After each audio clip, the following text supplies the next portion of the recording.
இல்ல சார், வசிஷ்டர் வாயால் பிரம்மரிஷின்னு எல்லாம் கடந்த பேட்டியில சொன்னீங்க.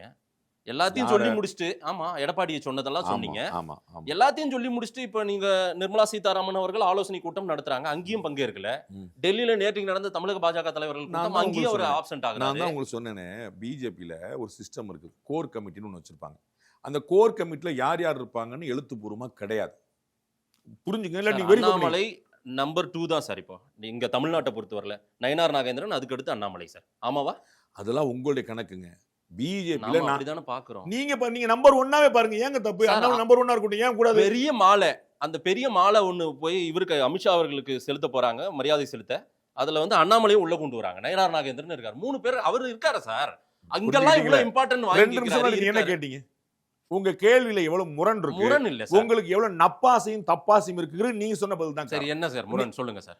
இப்பதானே சார் சொன்னீங்க அவர் ஓரம் கட்டப்படுறாரா, ஒதுக்கி வைக்கப்பட்டிருக்காருன்னு. இல்ல சார், நீங்க என்ன அதுதான். சொன்னீங்க? மாலையில தூக்கி நடுவுல வைக்கிறாங்கன்னு. அப்ப ஏதோ நடக்குதுங்க.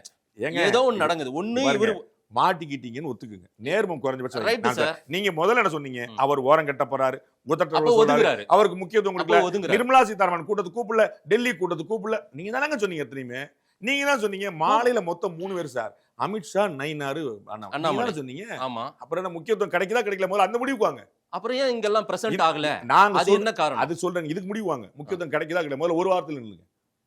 திமுக கூட அது முழுமையான ஒரு ஏற்றுக்கொள்ளல் மனநிலையில அண்ணாமலை இல்லை. உங்களுக்கு தெரியாத சட்டம் இல்லை. அந்த இதா ரைட் அப்படி வச்சுக்கோங்க. எல்லாம் நான் அப்படி சொல்லல அப்படி வச்சுக்கோங்க. அப்படி வச்சுக்கோங்க. ரைட் நானும் சொல்ல வரேன்.